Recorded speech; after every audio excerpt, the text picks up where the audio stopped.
अस्सलाम वालेकुम स्टूडेंट्स, कैसे हैं आप सब। उम्मीद है कि आप सब बिल्कुल ठीक ठाक होंगे। हमारा जो आज का लेक्चर है वो लेक्चर नंबर 11 है रिप्रोडक्शन चैप्टर का, जो कि न्यू एसटीबी से रिकॉर्ड किया जा रहा है।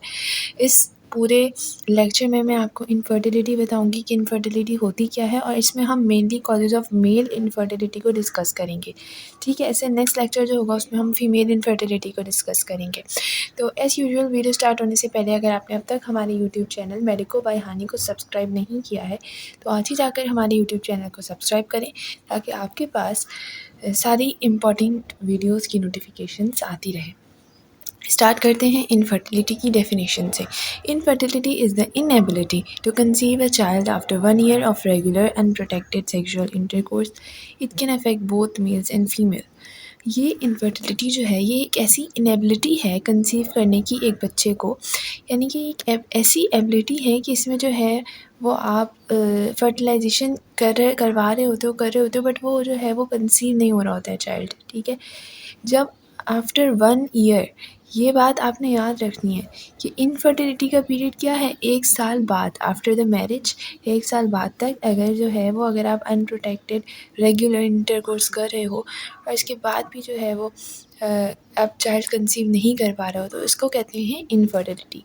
अब ये जो इनफर्टिलिटी है, ये जो एक एबिलिटी है, इनएबिलिटी है, ये जो है ये बोथ मेल में भी हो सकती है और फीमेल में भी हो सकती है। आज की इस वीडियो में हम causes of male infertility discuss करेंगे कि ऐसी कौन कौन सी वजूहात हैं जिसकी वजह से मेल जो है वो इनफर्टिलाइज हो सकता है।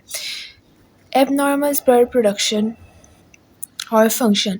सबसे पहला हमारे पास जो पॉइंट है वो है एबनॉर्मल स्पर्म प्रोडक्शन। उसकी जो स्पर्म प्रोडक्शन है वो एबनॉर्मल है। एबनॉर्मल मतलब कहीं ज़्यादा कहीं कम, और फंक्शन या फिर कोई फंक्शन ऐसा है जो कि सही से परफॉर्म नहीं किया जा रहा है। ठीक है, अब हमारे पास आते हैं a microscopic examination by the semen is typically used to determine the sperms quantity, concentration, mortality and morphology.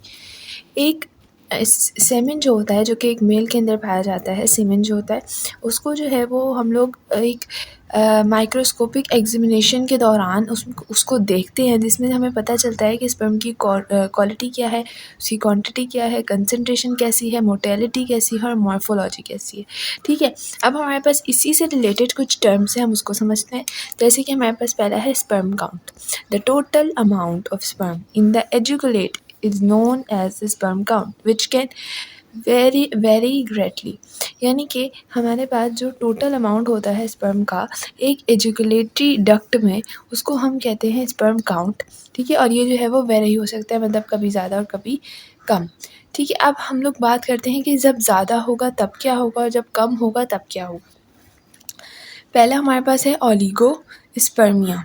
It is the common name of low sperm count. The number of sperm below 20 million are typically regarded as oligospermia.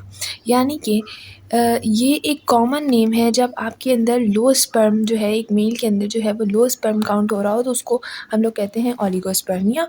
और ये जो है ये number of sperm below अगर 20 million हो, यानी कि एक बार एजुकुलेट करने पर 20 मिलियंस जो है वो स्पर्म जो है वो बाहर आते हैं। बट अगर किसी के 20 मिलियन से कम स्पर्म्स प्रोड्यूस हो रहे हैं, लो है, तो उसको हम कहते हैं ओलिगोस्पर्मिया।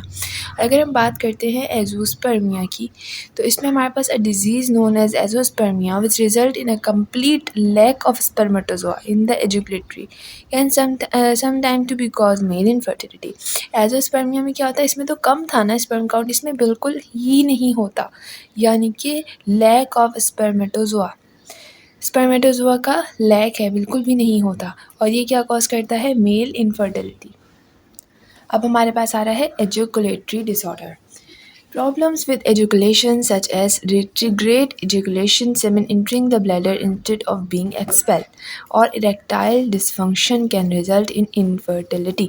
देखो अब क्या होता है, जब ejaculate होता है, यानी कि वो जो है वो उसको एजुकुलेट करते हैं, तो उस टाइम पर जो है सीमेन जो है वो रिलीज़ होने के बजाय इंस्टेड जो है वो एक्सपेल होने के बजाय वो ब्लैडर में ही वापस से चला जाता है। या फिर जो इरेक्टाइल है, यानी कि हमारे पास जो है उसका हार्ड हो जाना। ठीक है, लेकिन अगर वो हार्ड नहीं हो रहा है, इरेक्टाइल नहीं हो रहा है, डिसफंक्शन हो रहा है, कोई मसला हो रहा है, तो ये भी जो है वो किस में कॉज कर सकता है, इनफर्टिलिटी को कॉज कर सकता है।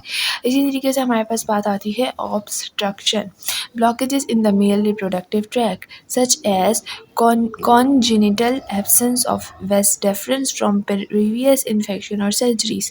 ऑब्स्ट्रक्शन क्या है? ये एक ऐसी जो है वो फॉर्म है इनफर्टिलिटी की कि हो सकता है कि मेल जो है वो किसी भी प्रीवियस सर्जरीज या इन्फेक्शन की वजह से उसका जो वाल रेफरेंस है जिधर से स्पर्म जो है वो निकल के अंदर आता है, तो वो या फिर कोई भी और पार्ट मेल रिप्रोडक्टिव ट्रैक का जो है वो ब्लॉक हो जाए, जिसकी वजह से सीमेन जो है वो बाहर ना आ पा रहा हो या वो अंदर ही रहे या वो प्रोड्यूस ना हो, ठीक है, बिकॉज ऑफ प्रीवियस सर्जरीज या फिर infection of male reproductive track. इसी तरीके से कुछ लाइफ स्टाइल फैक्टर्स भी होते हैं, जैसे कि अगर कोई जो मैन है, जो हमारे पास मेल है, अगर वो अल्कोहल कंजम्पशन करता है, किसी भी तरह का शराब नोशी करता है या फिर स्मोकिंग करता है, सिगरेट पीता है, ड्रग यूज़ करता है, ओबेसिटी कहते हैं मोटापे को, अगर उसके अंदर बहुत ज़्यादा मोटापा है, एक्सपोजर टू इन्वायरमेंटल टॉक्सिन या फिर जो है जैसे इन्वायरमेंटल टॉक्सिन की चीज़ें, लेकिन इसमें सब ये स्मोकिंग ड्रग वगैरह ही आएगा, ठीक है। Prolong exposure to high temperature, या फिर अगर वो बहुत ज़्यादा हाई टेम्परेचर में रह रहा है, लाइक जैसे हमारे पास एग्जांपल में लिखा है सुनास और हॉट टब्स। अब ये क्या है, लाइक आप लोगों ने देखा होगा बाहर के ममालिक में कई बार हम लोग इस तरह की वीडियोस देख रहे होता है कि उसमें क्या होता है कि एक टब होता है बहुत बड़ा सा, लाइक पानी का, और वो बहुत हॉट होता है, ठीक है ना, वो वाटर बहुत हॉट होता है और उसमें काफ़ी सारे जो आदमी हैं वो बैठे हुए होते हैं उसके अंदर, लाइक प्रोलॉन्ग एक्सपोजर यानी कि बहुत टाइम तक बैठे रहते हैं वो, ठीक है, लाइक उनके लिए ये एक एक्टिविटी है। बट इससे क्या होता है कि इससे हमारी जो स्पर्म प्रोडक्शन है उस पर असर होता है। उस पर असर क्यों होता है कि देखें, ये बात मैंने आपको पिछले लेक्चर्स में भी बताई है कि जो टेस्टीज़ होती हैं उनका टेम्परेचर जो है, स्कॉटम जो है हमारे पास टेस्टीज़ के अंदर, उनका टेम्परेचर है 35 डिग्री सेंटीग्रेड, ठीक है, और हमारी बॉडी का टेम्परेचर है 37 डिग्री सेंटीग्रेड।